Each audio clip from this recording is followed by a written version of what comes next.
Bienvenidos a esta actividad del Grupo de Estudios Históricos sobre la Guerra del Instituto Ravignani. En esta oportunidad vamos a tener la conferencia titulada Del fuego a la pluma, la memoria de la Gran Guerra en la novela francesa desde 1915 hasta nuestros días, que estará a cargo de Juliette Sauvage. Juliette es magíster en literatura francesa moderna, doctoranda en la Universidad de Picardía Julio Verne e investigadora en dos centros de investigación de esa universidad: el Centro de Estudios sobre Relaciones y Contactos Lingüísticos y Literarios y el Centro de Historia de Sociedades, Ciencias y Conflictos. Sus temas de investigación se relacionan con el vínculo entre memoria y literatura, las novelas como memoriales y la figura de Roland Dorchel. Gracias. Avant toute chose, Élodie, si tu peux traduire, déjà j'aimerais m'excuser de ne pas savoir parler espagnol. J'aimerais beaucoup pouvoir échanger avec vous dans votre langue. J'aimerais également vous remercier pour votre présence et j'aimerais en particulier remercier Agustín, qui n'est pas là aujourd'hui, qui m'a invité à participer, et j'aimerais également le féliciter pour l'heureux événement qui l'empêche d'être avec nous ce soir. Et j'aimerais surtout remercier également Élodie pour la traduction qui va nous permettre de nous comprendre et d'échanger ensemble ce soir. Bueno, buenas tardes a todos y todas. Juliette se excusa por no hablar español, lo sienta mucho. Y también quiere agradecer a todo el público, todos los organizadores y particularmente a Agustín, quien no está aquí por un evento muy feliz, y lo felicita también para ese evento. Je vais donc vous parler de la mémoire de la Grande Guerre dans le roman français de 1915 à nos jours. En août 1914, la guerre est déclarée. C'est la mobilisation générale, tout le monde est concerné. Parmi les millions d'hommes envoyés au front, des écrivains, des intellectuels, des journalistes. En agosto de 1914 se declaró la guerra. Reclutamiento general. Todo el mundo estuvo concernido. Dentro de los millones de hombres enviados al frente, escritores, intelectuales, periodistas. Dès les premiers mois de la Grande Guerre, des soldats prennent la plume pour donner au conflit forme littéraire. Au milieu des correspondances, poèmes, récits et journaux, le roman occupe une place très particulière. Desde los primeros meses de la Gran Guerra, soldados tomaron la pluma para dar al conflicto una forma literaria. Entre las correspondencias, poemas, relatos y periódicos, la novela ocupó un lugar importante. Comme l'a montré l'historien Nicolas Beaupré dans son ouvrage Écrits de guerre 1914-1918, toute cette production permet de former une nouvelle catégorie littéraire à part entière. Ceux que l'on va désormais appeler les écrivains combattants viennent d'apparaître. Ce sont les équivalents français des war poets britanniques et des Kriegsdichter allemands. Como lo muestra el historiador Nicolas Beaupré en su obra Écrits de guerre 1914-1918, toda esa producción formó una verdadera nueva categoría literaria. Los que se llamó entonces los escritores combatientes aparecieron, equivalentes franceses de los war poets británicos y los Kriegsdichter alemanes. Cette production est liée à la massification de la culture écrite qui s'est opérée au début du siècle. Comme le souligne Nicolas Beaupré, la presse permet un accroissement de l'accessibilité aux livres, mais aussi au métier d'écrivain. Esa producción está vinculada a la masificación de la cultura escrita, que aconteció a inicios del siglo. Como lo subraya Nicolas Beaupré, la prensa permitió un aumento de la accesibilidad no solo a los textos, sino también al oficio de escritor. Ainsi, nombre des auteurs qui se sont illustrés pendant le conflit avaient déjà une carrière littéraire ou journalistique avant-guerre.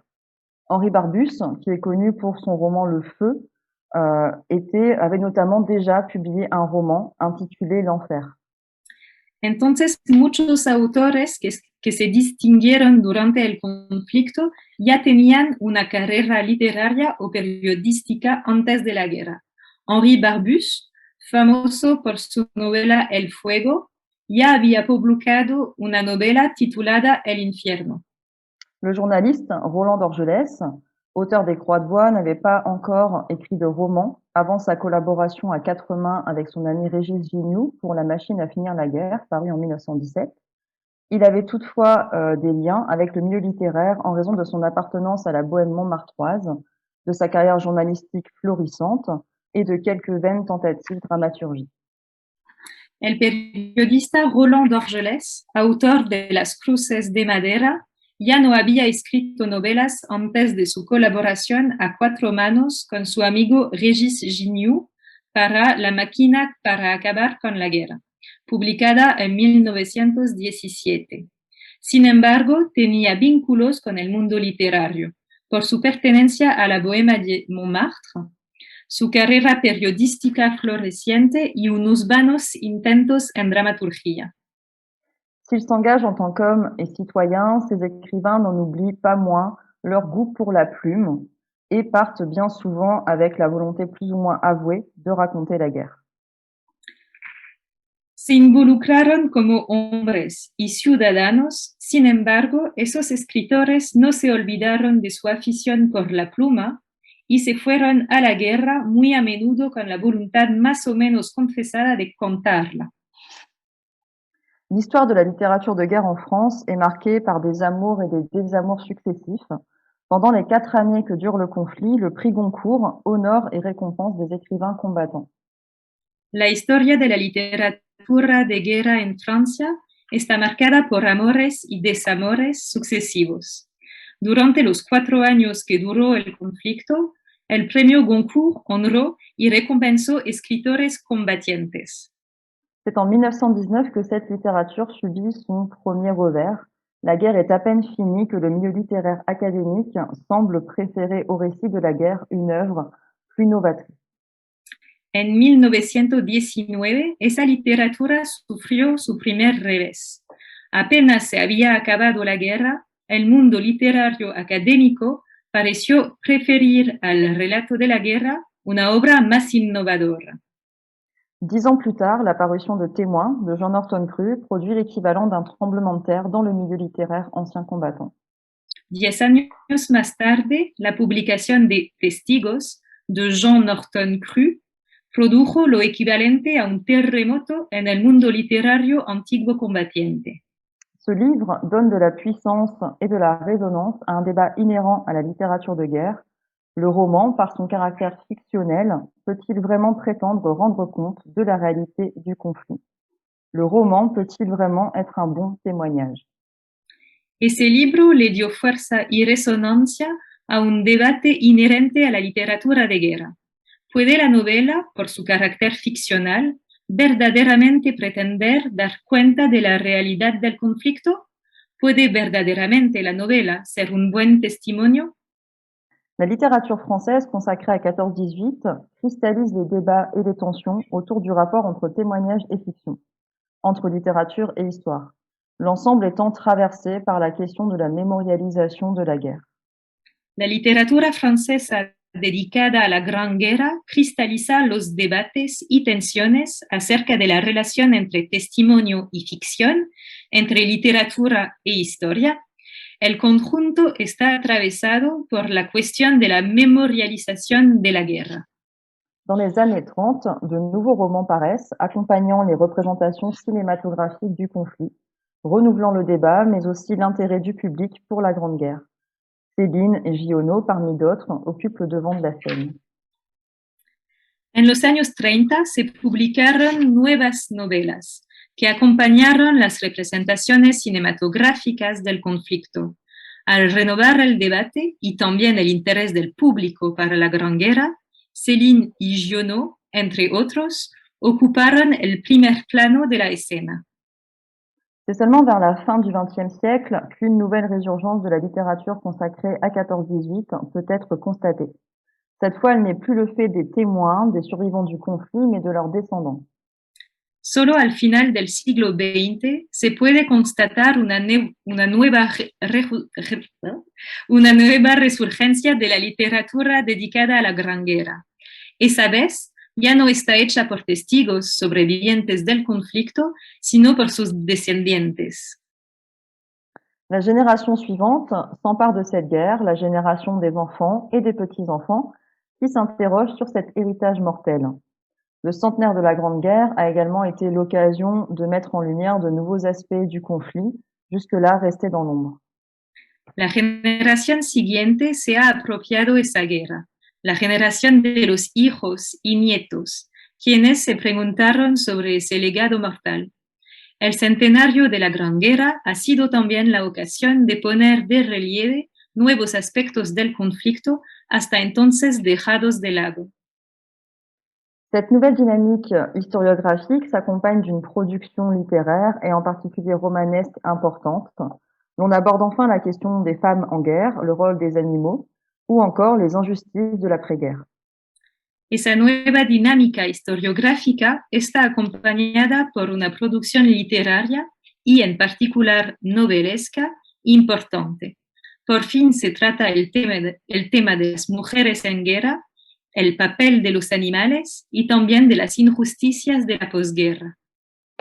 Lors de cette conférence, il ne s'agira évidemment pas de proposer un panorama exhaustif de la littérature liée à 14-18. Toutefois, nous reviendrons sur ces étapes, sur ces événements qui permettent de retracer une histoire de la littérature de guerre en France et surtout d'en comprendre les enjeux.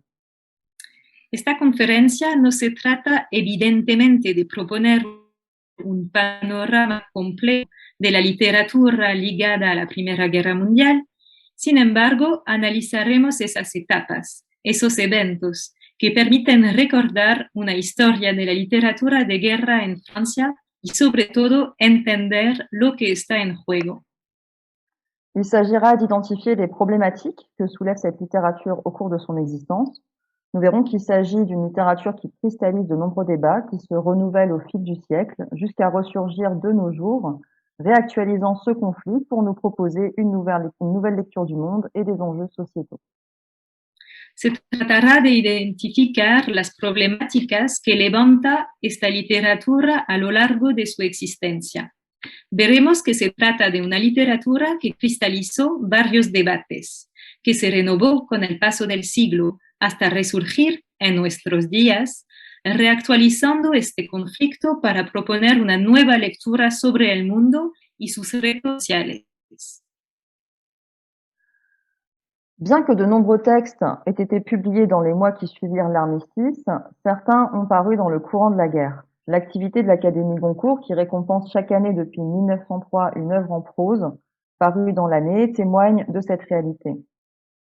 Aunque varios textos se publicaron en los meses que siguieron el armisticio, unos se publicaron durante la guerra. La actividad de la Academia Goncourt, que premia cada año desde 1903 una obra en prosa publicada en el transcurso del año, evidencia esa realidad. En 1914, la question se pose de l'attribution d'un prix, alors que la guerre vient d'être déclarée et que toutes les activités éditoriales sont soudainement ralenties, voire mises à l'arrêt. Rapidement, la décision est prise de ne pas attribuer de prix, en particulier en raison de l'injustice qu'il y aurait à ne se prononcer que sur les ouvrages publiés jusqu'au mois d'août. En 1914, la atribución de un premio se cuestionó, puesto que la guerra acababa de estallar y que de repente todas las actividades editoriales bajaron su ritmo o incluso se pararon. Rápido se tomó la decisión de no otorgar premio, en particular por la injusticia que se haría en pronunciarse solo sobre obras publicadas hasta el mes de agosto. Considérant en effet que de nombreux livres sont prêts à paraître, mais ne le peuvent pas à cause de la guerre, l'Académie décide de différer la remise du prix à 1915. Or, l'année suivante, c'est René Benjamin seul qui reçoit le Goncourt 1915 pour son roman Gaspard, le prix 1914 étant encore reporté d'une année pour les mêmes raisons. Considerando en efecto que varios libros estaban a punto de publicarse, pero no lo podían a causa de la guerra, la Academia decidió posponer la entrega del premio a 1915. No obstante, el año siguiente, solo René Benjamin recibió el Goncourt 1915 para su novela Gaspard. Posponían el premio 1914 de un año más para las mismas razones. C'est finalement l'année 1916 qui est marquée par l'exceptionnelle remise de 2 prix. Ce n'est donc que 2 ans après son écriture que le roman L'Appel du sol d'Adrien Bertrand, paru en 1916, reçoit le prix. Le deuxième lauréat n'est autre qu'Henri Barbusse pour Le Feu. Finalmente, fue en el año 1916 que se otorgaron excepcionalmente 2 premios. Así, fue 2 años después de su escritura que la novela La llamada del suelo de Adrien Bertrand, publicada en 1916, recibió el premio. El segundo premiado no fue otro que Henri Barbusse para El fuego. En 1917, c'est Henri Malherbe qui est récompensé pour La flamme au poing et enfin Georges Duhamel pour Civilisation en 1918. En 1917 fue Henri Malherbe quien fue premiado por La llama en el puño y por fin Georges Duhamel por Civilisation en 1918. Ce sont ainsi 5 prix Goncourt qui honorent les romans de guerre en plein cœur du conflit. Toutefois, il serait excessif de ramener ces choix de l'Académie à une démarche exclusivement politique et patriotique. Así fueron 5 premios Goncourt que honraron las novelas de guerra en pleno conflicto. Sin embargo, sería excesivo explicar esas elecciones de la Academia por un razonamiento exclusivamente político o patriótico. Philippe Baudor, dans un article consacré à la Grande Guerre et le prix Goncourt, souligne que la réalité est bien plus complexe que cela. En effet, la très grande majorité des écrivains, des candidats au prix sont mobilisés. Donc, ils sont pour la plupart des écrivains combattants.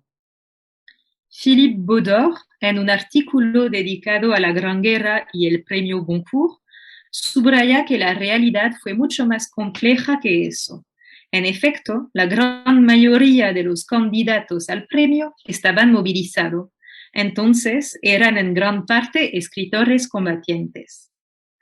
Si l'Académie admet privilégier les blessés, ce sont en réalité les écrivains blessés qui ont de toute façon le plus d'opportunités d'achever leur récit en période de guerre, tandis qu'ils sont hospitalisés ou convalescents. C'est ainsi que René Benjamin a pu terminer son livre, tandis qu'une convalescence fut le point de départ du processus d'écriture pour Dorgelès.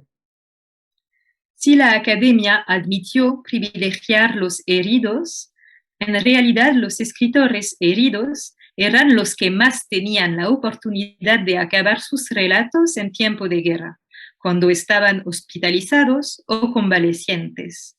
Es así como Benjamin pudo terminar su libro mientras una convalescencia fue el punto de partida del proceso de escritura para Dorgelès. Pour l'Académie Goncourt, récompenser les écrivains combattants est donc une conséquence du contexte littéraire et éditorial de 14-18. Leur objectif est surtout d'encourager la continuation de l'activité littéraire et éditoriale, même en période de guerre, en maintenant la remise du prix. Para la Academia Goncourt, premiar los escritores combatientes era entonces una consecuencia del contexto literario y editorial de los años 14-18. Su meta era sobre todo animar la continuación de la actividad literaria y editorial, aún en tiempo de guerra, al mantener la entrega del premio. Toujours est-il que ces choix de l'Académie sont salués par la critique, et en particulier celui d'attribuer 2 Goncourt en 1916, comme en témoignent les Échos du Mercure de France, je cite « Il faut louer les académiciens Goncourt à qui la guerre semble avoir communiqué un renouveau d'activité et d'énergie. Ils se sont abstenus de couronner quelques fades romans d'universitaires adroits. Leur choix de cette année marque de la bravoure. » El caso es que la crítica aprobó esas elecciones de la Academia, en particular el de otorgar 2 Goncourt en 1916, como lo atestigaron las noticias del Mercure de France. Cita: hay que alabar a los académicos Goncourt, a quienes la guerra parece haber comunicado una actividad y una energía renovada. Se han abstenido de coronar cualquier sosa novela de un universitario hábil. Su elección este año es prueba de valentía. Ainsi, même si ce n'est pas une volonté première de l'Académie, ces récompenses sont interprétées comme étant liées à une culture de guerre et plus précisément à une mobilisation culturelle. L'ensemble de la société apportant son soutien aux combattants, la société littéraire n'y manque pas. Así, aunque no fue una voluntad principal de la Academia, esas recompensas fueron interpretadas como ligadas a una cultura de guerra, y más precisamente a una movilización cultural. El conjunto de la sociedad aportaba su apoyo a los combatientes, la sociedad littéraire no faltaba. Sur le plan thématique, cette littérature propose bien souvent de voir la guerre du point de vue de l'individu, du soldat, souvent égaré dans les méandres des tranchées, et l'obscurité réelle ou symbolique. Il n'a aucune vision d'ensemble, ni des lieux, ni des événements.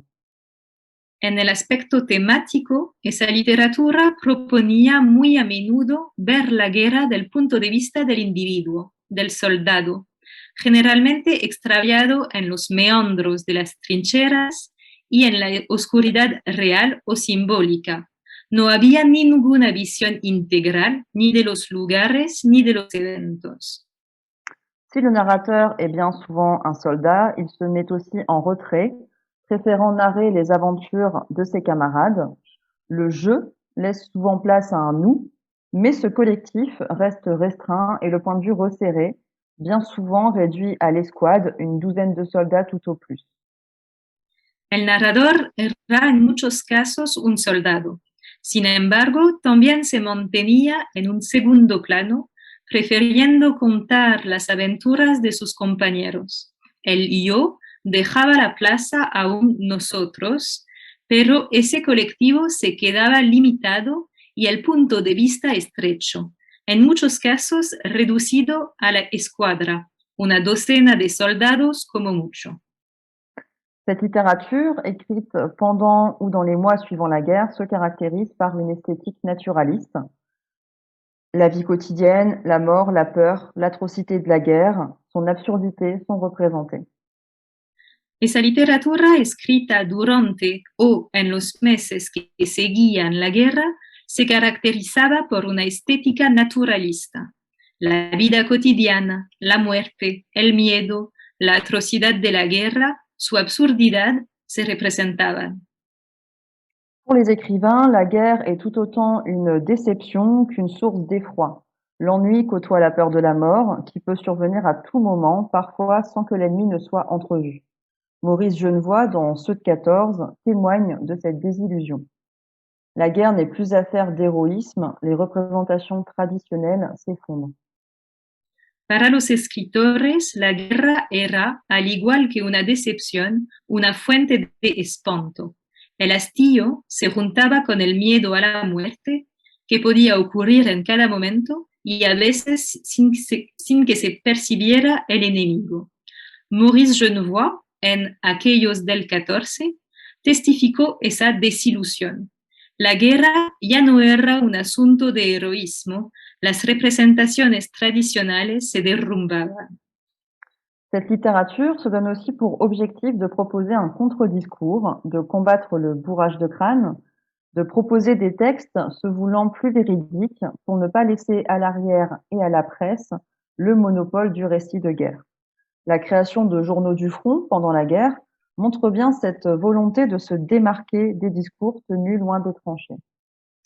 Esa literatura se daba también como objetivo proponer un contradiscurso, combatir el lavado de cerebro, proponer textos que procuraban ser más verídicos para no dejar que la retaguardia y la prensa tuvieran el monopolio del relato de la guerra.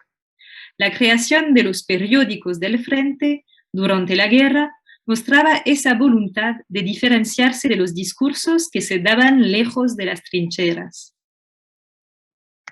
Les romanciers n'hésitent pas à avoir recours à l'argot dans leurs romans, faisant ainsi entrer en littérature le parler populaire des soldats. Henri Barbusse, avec Le Feu, en est un très bon exemple, puisqu'il va même jusqu'à consacrer un chapitre aux gros mots. Los novelistas no dudaron en usar el argot en sus novelas, haciendo entrar en la literatura el hablar popular de los soldados. Henri Barbusse, con El Fuego, es un muy buen ejemplo, puesto que aún consagró un capítulo a las palabrotas. Dorgelès, quant à lui, propose avec ses croix de bois un récit riche en dialogues qui lui permet notamment de faire entendre les voix d'un homme du nord du pays, Brooke, et d'un homme du peuple, Sulfar. Dorgelès, por su parte, propuso en sus cruces de madera un relato rico de diálogos que le permitió específicamente hacer escuchar las voces de un hombre del norte de Francia, Brooke, y de un hombre del pueblo, Sulfar. Tous ces récits évoqués et bien d'autres, tels que Les Mémoires d'Arras de Pierre Chêne, paru en 1917, ou Vie des martyrs de Georges Duhamel de la même année, ont tous pour point commun de livrer un portrait critique de la guerre et de la dénoncer. Todos los relatos evocados y mucho más, como Las Memorias de un ratón de Pierre Chêne, 1917, Vida de martirios de Georges Duhamel, 1917 también, tienen todos como punto en común de entregar un retrato crítico de la guerra, de denunciarla. L'année 1919 entame une rupture dans la dynamique de célébration de cette littérature. La guerre est finie depuis seulement quelques mois, le pays se reconstruit. El año 1919 introdujo una ruptura en la dinámica de celebración de esa literatura. La guerra se había terminado desde hacía solo unos meses, el país se reconstruía. Si une grande partie des œuvres de guerre ont été commencées et parfois écrites en intégralité pendant la guerre, nombreuses sont celles qui ont été publiées après. La démobilisation permet en effet aux écrivains qui ne l'ont pas fait avant d'achever leur livre ou de prendre la plume. Una gran parte de las obras de guerra habían sido empezadas y a veces escritas totalmente durante la guerra. Sin embargo, muchas fueron las que se publicó solo después. La desmovilización permitía, en efecto, a los escritores que no lo habían hecho terminar sus libros o tomar la pluma. En revanche, ce décalage temporel a pu aller de pair avec un décalage entre les représentations et les attentes du public d'une part et celles des écrivains d'autre part. En cambio, ese desfase temporal pudo ir junto con un desfase entre las representaciones y las esperanzas del público, por una parte, y de los escritores, por otra parte. Roland Dorgelès voit son roman Les Croix de bois paraître le 1er avril 1919, jour même de sa démobilisation. Il l'a écrit et achevé alors qu'il était instructeur dans l'aviation. C'est donc l'éloignement du front, à la suite d'une blessure puis d'une mutation, qui lui a permis d'achever son ouvrage comme les précédents lauréats du Goncourt. La novela de Roland Dorgelès, Las Cruces de Madera, se publicó el 1 de abril de 1919, el mismo día de su desmovilización. La escribió y acabó mientras era instructor en la aviación. Así fue el alejamiento del frente tras una herida y después de una transferencia que le permitió acabar su obra, al igual que los precedentes premiados del Goncourt.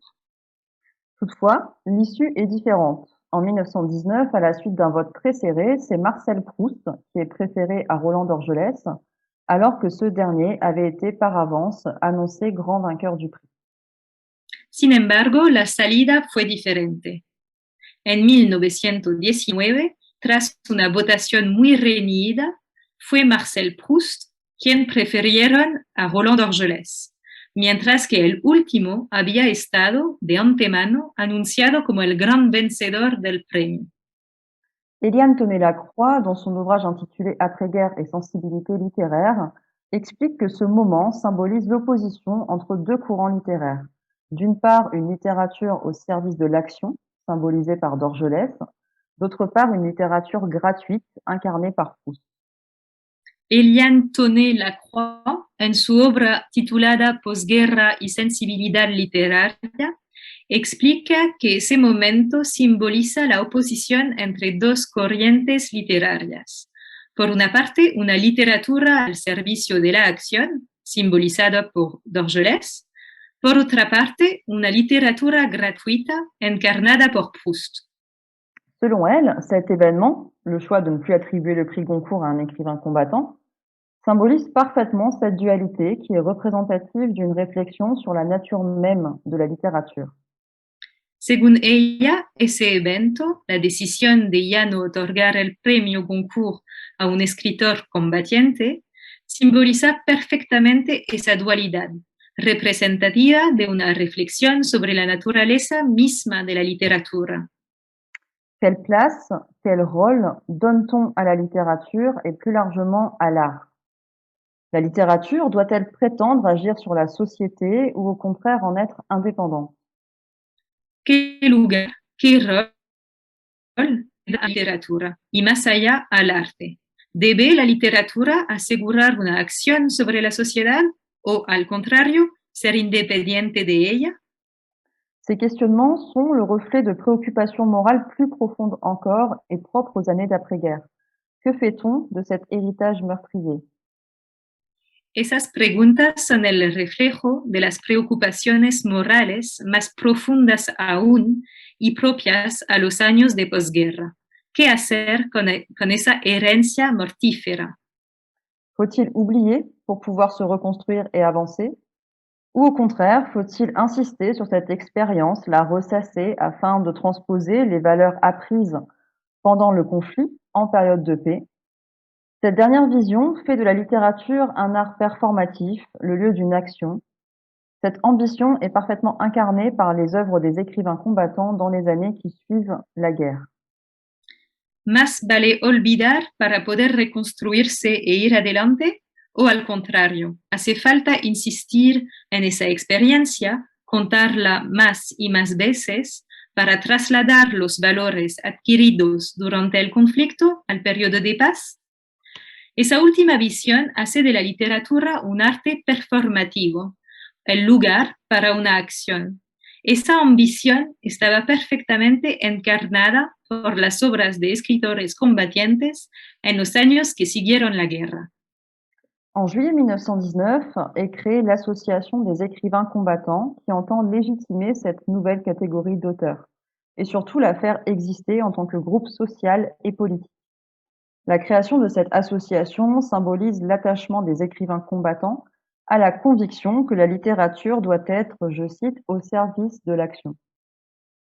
En 1919 se creó la Asociación de Escritores Combatientes, que quería legitimar esa nueva categoría de autores y sobre todo hacerla existir como grupo social y político. La creación de la asociación simbolizó el apego de los escritores combatientes a la convicción de que la literatura debía estar al servicio de la acción. Il y a deux principaux pans à la démarche de cette association. D'une part, il s'agit de rendre hommage aux écrivains qui ont massivement consenti à prendre les armes et qui l'ont parfois payé de leur vie. D'autre part, il s'agit de promouvoir des idéaux nés de la guerre, portés par la plume des écrivains survivants. Había dos principales componentes en el enfoque de esa asociación. Por una parte, se trataba de rendir homenaje a los escritores que consintieron masivamente a tomar las armas y que a veces lo pagaron con su vida. Por otra parte, se trataba de promover los ideales nacidos de la guerra, llevados por la pluma de los escritores sobrevivientes. Mais quels sont ces idéaux? Le manifeste de l'association est éclairant. Ce projet et la lutte qui y est associée sont indissociables d'une hyper-conscience de l'importance de la Grande Guerre. Pero ¿cuáles fueron esos ideales? El manifiesto de la asociación permite esclarecer esa pregunta. Ese proyecto y la lucha asociada a ello no pueden distinguirse de una hiperconsciencia de la importancia de la Gran Guerra. Le manifeste, signé par 79 écrivains combattants, comprend ces mots, je cite. Redisons à ceux qui s'obstinent à l'ignorer, cette guerre, malgré son horreur et justement à cause de cette horreur, est l'événement décisif, l'axe frémissant de toute l'histoire humaine. Cette phrase montre que l'association prétend s'être créée en réaction à un déni de l'importance de la Grande Guerre, alors que les écrivains combattants la considèrent comme un événement fondateur de première importance. El manifiesto, firmado por 79 escritores combatientes, contiene esas palabras, cito, repetimos a los que se obstinan en ignorarlo. Esa guerra, a pesar de su horror y justamente a causa de ese horror, es el acontecimiento decisivo, el eje trémulo de toda la historia humana. Esa frase muestra que la asociación pretendía haber sido creada en reacción a la denegación de la importancia de la Gran Guerra, aunque los escritores combatientes la consideraban como un evento fundador de mayor importancia. On retrouve ici la question de la reconstruction d'une société après une telle catastrophe et en particulier l'enjeu de sa mémorialisation. Se reconocía aquí la cuestión de la reconstrucción de una sociedad después de tal catástrofe y en particular la importancia de su memorialización. Les écrivains combattants s'inquiètent du retour à la paix qu'ils ont tant souhaité. Ils craignent en réalité l'oubli, celui des morts comme celui des survivants.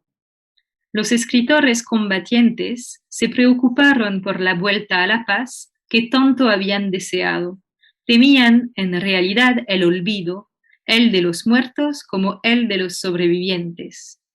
Les écrivains constatent que l'oubli s'installe déjà dans la société de 1919 alors que les armes sont à peine posées. Ils mettent en évidence le rôle que peut jouer la littérature contre cet oubli et contre le silence qui l'accompagne. Los escritores constataron que el olvido ya se estaba instalando en la sociedad de 1919, mientras apenas se habían dejado las armas. Evidenciaban el papel que podía jugar la literatura contra ese olvido y contra el silencio que lo acompañaba. Ils entendent former, selon leurs mots, un bataillon rassemblé d'écrivains et de poètes portant, je cite, l'idéal de justice et de vérité, la fraternité, la générosité et l'oubli de soi-même né dans les tranchées. Ils veulent recréer, à partir de leurs œuvres, de leurs actions, l'atmosphère retrouvée du front. Querían formar, según sus palabras, cito, un batallón unido de escritores y de poetas llevando el ideal de justicia y verdad, la fraternidad, la generosidad y el olvido de sí mismo nacidos de las trincheras. Querían volver a crear, con sus obras y acciones, la atmósfera recobrada del frente. Dorgelès, qui fait partie des premiers membres à rejoindre l'association et qui y fut très actif, incarne bien cet esprit combattant. Son roman Les Croix de bois est représentatif de cette vision, mais son roman plus tardif Le Réveil des morts l'est plus encore. Dorgelès, quien formaba parte de los primeros miembros en integrar la asociación y quien fue muy activo en ella, encarnaba ese espíritu combatiente. Su novela Las Cruces de Madera es representativa de esa visión, pero su novela más tardía, El despertar de los muertos, lo es aún más. Publié en 1923, il commence justement en 1919 et montre un ancien combattant en proie à un déchirement. Entre la volonté d'envisager l'avenir en laissant le passé derrière lui d'une part, et l'horreur de la guerre, le sacrifice de ses camarades qui le hantent d'autre part. Toute sa vie, l'écrivain parle de la Première Guerre mondiale, refusant l'oubli. Publicada en 1923, empieza justamente en 1919 y muestra un antiguo combatiente presa de sentimientos opuestos entre la voluntad de considerar el futuro dejando el pasado detrás de él, por una parte, y el horror de la guerra, el sacrificio de sus camaradas, que le atormentan por otra parte. Durante toda su vida, el escritor habló de la Primera Guerra Mundial, rechazando el olvido. Le cas de cet auteur est intéressant car il porte parfaitement ce projet social et culturel des écrivains combattants tout en incarnant avec cet échec du prix Goncourt le divorce de la critique littéraire avec la littérature de guerre.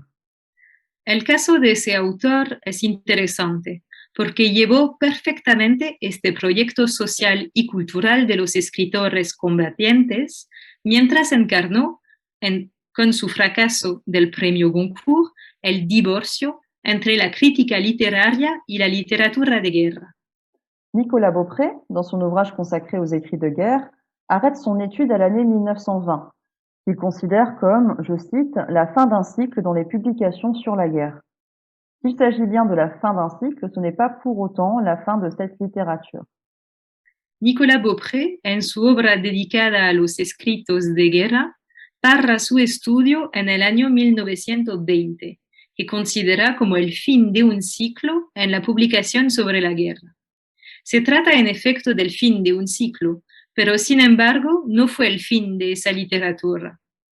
L'intérêt pour ces textes diminue sensiblement à mesure que le conflit s'éloigne. Le public a la tête ailleurs, veut tourner la page de la guerre, regarder vers un avenir meilleur. El interés para esos textos disminuyó sensiblemente a medida de que el conflicto se alejaba. El público tenía la mente en otra parte, quería pasar la página de la guerra, mirar hacia un futuro mejor. Pourtant, les écrivains combattants sont toujours là, menant leur carrière littéraire avec plus ou moins de succès. Sin embargo, los escritores combatientes seguían ahí, dirigiendo sus carreras literarias con más o menos éxito. Nombreux sont ceux qui s'engagent politiquement, comme Barbus, qui fonde un mouvement pacifiste et adhère au Parti communiste. D'autres, comme Dorgelès, se veulent apolitiques, mais continuent de faire valoir leur expérience de combattant pour se prononcer sur l'évolution de la société. Muchos se comprometieron políticamente, como Barbus, quien fundó un movimiento pacifista y adhirió al Partido Comunista. Otros, como Dorgelès, pretendieron ser apolíticos, pero seguían haciendo valer su experiencia de combatientes para exprimirse sobre la evolución de la sociedad. L'Association des écrivains combattants, elle, existe encore aujourd'hui et poursuit pendant tout le siècle son travail de mémorialisation de la Grande Guerre. Pour la plupart des écrivains combattants qui ont émergé tout de suite après le conflit, quelle que soit leur activité littéraire par la suite, leur véritable chef-d'œuvre reste en général leur roman de guerre. La Asociación de Escritores Combatientes, ella, sigue existiendo hoy y continuó durante todo el siglo su trabajo de memorialización de la Gran Guerra. Para la mayoría de los escritores combatientes, quienes emergieron justo después del conflicto, cuáles fueron su actividad literaria a continuación, su verdadera obra maestra resulta en general su novela de guerra. En 1929, 10 ans après le fameux Goncourt de la discorde, les écrivains combattants reviennent au cœur du débat. Jean Norton Crue, ancien combattant et historien, fait paraître un ouvrage de 735 pages intitulé Témoins, essais d'analyse et de critique des souvenirs de combattants, édité en français de 1915 à 1928, suivi en 1930 de la parution d'une version très abrégée intitulée Du témoignage. En 1929, 10 años después del famoso Goncourt de la discordia, los escritores combatientes volvieron al centro del debate. Jean Norton Crue, antiguo combatiente e historiador, publicó una obra de 735 páginas titulada Testigos, ensayo de análisis y crítica de recuerdos de combatientes editados en francés entre 1915 y 1928, seguido en 1930 de la publicación de una versión muy compendiada del testimonio. Dans ce livre, l'auteur prétend faire l'inventaire des témoignages sur la Grande Guerre et déterminer la valeur de chacun. Si Jean Norton Crue loue la valeur de certains témoignages, il s'attaque aussi aux plus célèbres d'entre eux. En ese libro, el autor pretendía hacer el inventario de los testimonios sobre la Gran Guerra y determinar el valor de cada uno. Jean Norton Crue alabó el valor de ciertos testimonios, también se atacó a los más famosos de ellos. 3 livres en particulier subissent ces foudres. Gaspard de René Benjamin, prix Goncourt 1915, Le Feu d'Henri Barbus, prix Goncourt 1916, et Les Croix de bois de Roland d'Orgelès, qui a donc manqué le prix Goncourt, mais qui a quand même été récompensé du prix Femina. Dans son livre, il conteste la qualité de ces 3 grands succès de librairie, remettant en cause leur légitimité en tant que témoignage. 3 libros en particular sufrieron su ira. Gaspard, de René Benjamin, Premio Goncourt 1915, El Fuego, de Henri Barbus, Premio Goncourt 1916, y Las Cruces de Madera, de Roland d'Orgelès, quien se perdió el Premio Goncourt, pero fue recompensado por el Premio Femina. En su libro, contestaba la cualidad de esos 3 éxitos de librería, poniendo en tela de juicio su legitimidad como testimonios. Il reproche ainsi à Benjamin, Barbus et d'Orgelès d'avoir préféré leur imagination au détriment de leur expérience du sujet. Il leur reproche, je cite, des excès, des abus, des exagérations, des déformations, des efforts toujours visibles pour atteindre au sensationnel ou au trait d'esprit. Así les reprochaba a Benjamin, Barbus y d'Orgelès haber preferido su imaginación en detrimento de su experiencia en el tema. Les reprochaba, je cito, exceso, abusos, exageraciones, deformaciones, esfuerzos siempre evidentes para alcanzar a lo sensacional o a la agudeza. Pour faire simple, il accuse les écrivains d'avoir été trop littéraires et d'avoir ainsi manqué d'authenticité et de sens du réalisme. D'Orgelès est le plus accablé des 3, étant accusé de n'avoir recherché que le succès et de ne pas avoir eu de démarche sincère. Crue va même jusqu'à soupçonner Barbus et d'Orgelès de n'avoir jamais, je cite, vu le feu. En resumen, acusaba a los escritores haber sido demasiado literarios y que les faltó entonces autenticidad y sentido de realismo. D'Orgelès estuvo el más sobrecargado de los 3, acusado de solo buscar el éxito y no tener una meta sincera. Crue iba hacia sospechar a Barbus y d'Orgelès de nunca, cito, haber visto el fuego. Autant dire que cette dernière attaque est la plus virulente, mais aussi la plus injuste. Les 2 auteurs se sont tous les 2 engagés volontairement alors qu'ils étaient réformés pour problèmes de santé et ils ont combattu en première ligne, Barbus jusqu'en 1916, d'Orgelès jusqu'à fin 1915. Vale decir que ese último ataque fue el más agresivo, sino también el más injusto. Los 2 autores se alistaron voluntariamente cuando estaban inútiles por problemas de salud y combatieron en primera línea. Barbus hasta 1916, d'Orgelès hasta finales de 1915. Attardons-nous quelques instants sur le roman de ce dernier, Les Croix de bois. L'une des caractéristiques du livre est l'absence de repères spatio-temporels. Pour l'écrivain, c'est dans le but de rendre son récit plus universel, que la guerre de ses personnages, derrière laquelle se cache aussi la sienne, puisqu'il a été au front pendant environ 1 an, puisse prétendre représenter la guerre telle qu'elle a été vécue par tous. Demoremos unos instantes en la novela de ese último, Las Cruces de Madera. Una de las características del libro es la ausencia de hitos espaciotemporales. Para el escritor, fue para dar al relato más universalidad, hacer que la guerra de sus personajes, detrás la cual se esconde también la suya, puesto que estuvo al frente durante 1 año, pueda procurar representar la guerra tal como fue vivida por todos. Il écrit ainsi dans ses souvenirs d'écriture, ne pas raconter ma guerre, mais la guerre. Pour Norton Crue, cela témoignerait en vérité d'une ignorance quant à la vie dans les tranchées. En plus de le soupçonner de ne pas avoir vu le front, il l'accuse également de donner une représentation erronée de la guerre. Así escribía en sus recuerdos de escritura. no contar mi guerra, sino la guerra. Para Norton Cru, eso atestaría en verdad de una ignorancia de la vida en las trincheras. Más allá de sospecharle de no haber visto el frente, le acusó también de dar una representación equivocada de la guerra. Mais de nombreuses voix s'élèvent pour défendre les écrivains attaqués par Jean Norton Cru. Des anciens combattants, écrivains ou non, prennent la parole et attestent du réalisme de ces romans en expliquant se reconnaître dans les scènes décrites, qu'ils prétendent parfois même avoir vécu aux côtés des écrivains. Pero muchas voces se alzaron para defender los escritores atacados por Jean Norton Cru.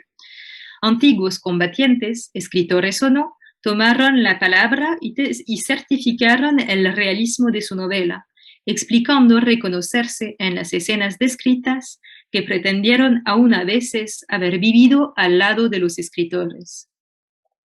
S'il y a une chose que Jean Norton Cru et les écrivains combattants ont néanmoins en commun, c'est la volonté de combattre l'oubli de la guerre. Ils sont d'accord sur la nécessité de proposer aux civils et aux générations à venir des récits du conflit. Si hay una cosa que tenían en común, sin embargo, Jean Norton Cru y los escritores combatientes, fue la voluntad de combatir el olvido de la guerra. Estaban de acuerdo en la necesidad de proponer a los civiles y a las generaciones que seguían relatos del conflicto. Jean Norton Cru a l'ambition, avec Témoins, de proposer une liste des témoignages qu'il juge les plus fiables, les plus proches de la réalité du front, tout en identifiant ce dont il faut, selon lui, se méfier. Cette affaire, ce conflit autour de la valeur des témoignages, témoigne d'une profonde inquiétude relative à la transmission de l'expérience de la guerre. Jean Norton Cru tenía la ambición, con testigos, de proponer una lista de los testimonios que juzgaba lo más fidedignos, lo más cercanos a la realidad del frente, mientras identificaba los, según él, de los que hacía falta desconfiar. Ese asunto, ese conflicto acerca del valor de los testimonios, demuestra una profunda preocupación relativa a la transmisión de la experiencia de la guerra. Dans le grand nombre de témoignages disponibles, certains ont besoin de repères. C'est aussi l'époque où l'histoire du conflit s'écrit, se développe, si bien qu'il s'avère nécessaire d'identifier les documents les plus intéressants. En la gran cantidad de testimonios disponibles, unos necesitaban puntos de referencia. Fue también la época cuando la historia del conflicto se escribía, se desarrollaba, de modo que era necesario identificar los documentos más interesantes. Or, la place des romans dans la démarche de Jean Norton Cru est à interroger. La fiction peut-elle réellement être jugée quant à sa fiabilité? Le rôle du roman devrait-il se limiter à dire le réel tel qu'il a été vécu par son auteur? Le cas échéant, serait-ce toujours un roman? No obstante, el lugar de las novelas en la propuesta de Jean Norton Cru está por interrogar. ¿Puede la ficción realmente estar juzgada por su fiabilidad? ¿Debería el papel de la novela limitarse a decir lo real, tal como fue vivido por su autor? Si fuera el caso, ¿sería todavía una novela? En effet, l'écriture romanesque ne se contente pas de raconter et d'écrire la guerre pour la rendre perceptible au lecteur. Elle a aussi une vertu cathartique qui permet à l'auteur, comme aux lecteurs eux-mêmes, dans le cas d'un lectorat ancien combattant, d'évacuer des traumatismes, de soulager une obsession à travers une forme d'écriture plus libre que les journaux ou encore les correspondances tenues au quotidien. En efecto, la literatura novelesca no se conforma con relatar y describir la guerra para que los lectores la perciban. Tiene también un valor catártico que permite al autor, como a los lectores, también en el caso de lectores antiguos combatientes, evacuar los traumas, aliviar una obsesión, con una forma de escritura más libre que los periódicos, o también las correspondencias entretenidas en el día a día. Il s'agit d'une réappropriation, d'une reconstitution, parfois d'une réinvention a posteriori de l'expérience vécue. Sans se substituer aux documents et récits historiques, le roman a en effet un rôle essentiel à jouer sur le plan de la gestion individuelle et collective du deuil, du traumatisme et de la reconstruction. Se trata de una reapropiación, una reconstitución, a veces de una reinvención, a posteriori de la experiencia vivida. Sin sustituirse a los documentos y relatos históricos, la novela tiene en efecto un papel esencial que jugar a nivel de la gestión individual y colectiva del duelo, del trauma y de la reconstrucción. Malgré le débat qu'il a activé, cet ouvrage de Jean Norton Crue représente encore aujourd'hui une précieuse source pour les historiens qui s'intéressent aux témoignages de 14-18. Si les opinions de Crue doivent être mises en perspective, il ne s'agit pas moins de l'ambitieuse synthèse d'une production littéraire particulièrement abondante.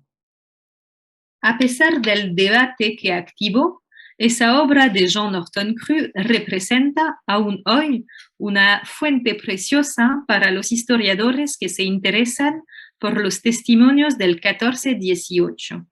Las opiniones de Crue tienen que ponerse en perspectiva, pero se trata, sin embargo, de la ambiciosa síntesis de una producción literaria particularmente abundante. Pendant les années 20, paraissent encore ponctuellement quelques romans portant sur la Grande Guerre, tels que L'équipage de Joseph Kessel en 1924, mais c'est réellement dans les années 30 qu'un renouveau de la littérature de guerre est à noter avec le début d'un deuxième cycle dans la littérature de 14-18. Durante los años 20 se publicaron todavía unas novelas tratando de la guerra, como La Escuadrilla de Joseph Kessel, 1924, pero fue realmente en los años 30 que una renovación de la literatura de guerra se notó, con el inicio de un segundo ciclo en la literatura del 14-18. Cette production est toujours le fait d'écrivains combattants, mais ils représentent une nouvelle génération d'auteurs. Leur démarche n'est plus liée au besoin immédiat de fixer l'expérience guerrière pour lutter contre l'oubli de celle-ci ou d'en révéler une réalité. Esa producción seguía siendo las obras de escritores combatientes, pero representaba una nueva generación de autores. Su meta ya no era ligada a la necesidad de fijar la experiencia guerrera para luchar contra el olvido de esa o de revelar en ella una realidad. Comme le souligne la spécialiste Eliane Tonnet-Lacroix dans son ouvrage intitulé La littérature française de l'entre-deux-guerres, je cite, « Ces livres écrits au cours des années 30 sont en général dominés par les inquiétudes que suscite la menace de plus en plus pressante d'un nouveau conflit. » Il s'agit donc là encore d'une littérature de circonstances liée aux événements, à l'histoire. Como lo subraya la especialista Eliane Tonnet-Lacroix en su obra titulada La literatura francesa en el periodo de entreguerras, cito, esos libros escritos durante los años 30 fueron en general dominados por las preocupaciones que suscitaba la amenaza cada vez más apremiante de un nuevo conflicto. Se trata ahí también de una literatura de circunstancias, ligada a los eventos, a la historia. Mais cette fois, à la mémoire du passé se mêlent l'anticipation et l'appréhension d'un avenir sombre. Tout aussi marqués par le traumatisme que leurs prédécesseurs, ces écrivains témoignent aussi d'une même inquiétude, cette fois amplifiée et légitimée par les événements de l'entre-deux-guerres. Pero, esa vez, la anticipación y la aprehensión de un futuro oscuro se mezclaban con la memoria del pasado, tanto marcados por el trauma que sus predecesores. Esos escritores atestigaban también una misma inquietud, esa vez amplificada y legitimada por los eventos del periodo de entreguerras. Tandis que les écrivains combattants des premiers temps se concentraient sur les tranchées, le regard des romanciers des années 30 prend de la hauteur, de nouveaux points de vue sont adoptés. Mientras los escritores combatientes de los primeros tiempos se concentraban en las trincheras, la mirada de los novelistas de los años 30 tenía una visión de conjunto, adoptaban nuevos puntos de vista. Ainsi, Maxence van der Merch raconte-t-il dans Invasion 14, publié en 1935, la guerre dans une ville du nord de la France occupée par les Allemands. Le récit de Louis Guillou, dans Le Sang Noir, paru en 1935 également, se concentre sur une journée de 1917 dans un petit village breton. Entonces, Van der Merch contó en Invasión 14, publicado en 1935, la guerra en una ciudad del norte de Francia ocupada por alemanes. El relato de Louis Guillou en La Sangre Negra, publicado en 1935 también, se concentraba en un día de 1917 en un pequeño pueblo bretón. Tous ces textes interrogent les conséquences morales, philosophiques, éthiques, psychologiques, religieuses de la guerre. Ainsi, les expériences collectives et individuelles de la guerre sont-elles mises au service d'une réflexion plus large sur l'humanité même. Todos esos textos interrogaban las consecuencias morales, filosóficas, éticas, psicológicas, religiosas de la guerra. Así, las experiencias colectivas e individuales de la guerra estaban puestas al servicio de una reflexión más amplia sobre la humanidad misma. Parfois, les auteurs profitent de ce recul de plusieurs années pour tenter de donner une compréhension de la guerre, alors que celle-ci paraissait insaisissable aux écrivains combattants de la première heure. En 1938, Jules Romins, dans Prélude à Verdun et Verdun, propose ainsi de multiples points de vue permettant d'aboutir à une perception collective du conflit, là où d'autres ont préféré, plusieurs années avant, se limiter à la perception d'un individu ou d'un groupe très restreint. A veces, los autores aprovecharon esa distancia de varios años para intentar dar una comprensión de la guerra, mientras esa le había parecido incomprensible a los escritores combatientes de primera hora. En 1938, Jules Romins, en Preludio para Verdun y Verdun, proponía varios puntos de vista, permitiendo desembocar en una percepción colectiva del conflicto, donde otros prefirieron, varios años antes, limitarse a la percepción de un individuo o un grupo restringido. Ces deux textes de Jules Romins s'inscrivent dans une œuvre de plus grande envergure, puisqu'ils ne sont que deux parties d'une fresque romanesque dont le récit commence en 1908 et s'achève en 1933. L'auteur inscrit ainsi la Grande Guerre dans le siècle, à l'aube de la Seconde Guerre mondiale.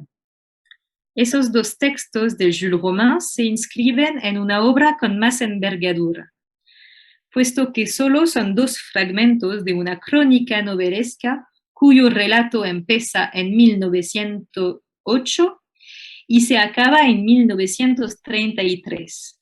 El autor inscribía entonces la Gran Guerra en el siglo, en los albores de la Segunda Guerra Mundial. Le fait de replacer la guerre de 1914-1918 au cœur d'une dynamique historique signale le fait que, comme leurs prédécesseurs, ces auteurs voient toujours cette guerre comme l'axe frémissant de leur siècle. Reubicar la guerra del 14-18 en medio de una dinámica histórica señala que, como sus predecesores, esos autores seguían viendo esa guerra como el eje trémulo de su siglo. C'est aussi ce que fait, très différemment, Louis-Ferdinand Céline avec son Voyage au bout de la nuit, publié en 1932. Cette fois, le point de vue est resserré sur un seul personnage, le roman commençant par son départ au front, menant à une immense désillusion et à une virulente dénonciation de la guerre et des institutions militaires. Fue también lo que hizo de una manera muy diferente Louis-Ferdinand Céline con su Viaje al fin de la noche, publicado en 1932. Esa vez, el punto de vista se restringe a un único personaje. La novela comienza con su partida al frente, llevando a una inmensa desilusión y una virulenta denunciación de la guerra y de las instituciones militares. Mais là encore, la guerre n'est qu'une partie du récit qui se poursuit ensuite en Afrique et en Amérique.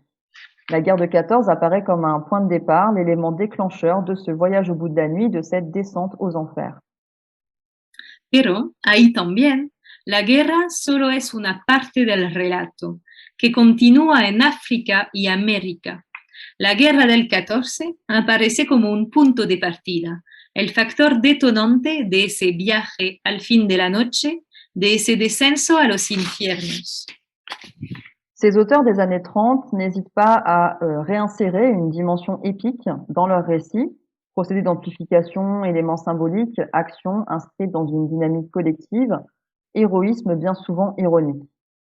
Esos autores de los años 30 no dudaron en reinsertar una dimensión épica en sus relatos, procesos de amplificación, elementos simbólicos, acciones inscritas en una dimensión colectiva, heroísmo muy a menudo irónico.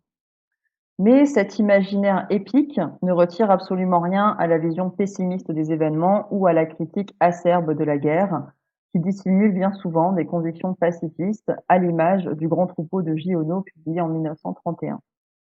Pero ese imaginario épico no le quita nada a la visión pesimista de los eventos o a la crítica acerba a la guerra que disimulaba muy a menudo convicciones pacifistas, tal como en El Gran Rebaño de Giono, publicado en 1931. À ce pacifisme parfois radical s'oppose toutefois l'idée d'une guerre moralement rejetée mais nécessaire, tandis qu'Hitler gagne du terrain en Europe. A ese pacifismo a veces radical se oponía, sin embargo, la idea de una guerra moralmente rechazada pero necesaria, mientras Hitler ganaba terreno en Europa.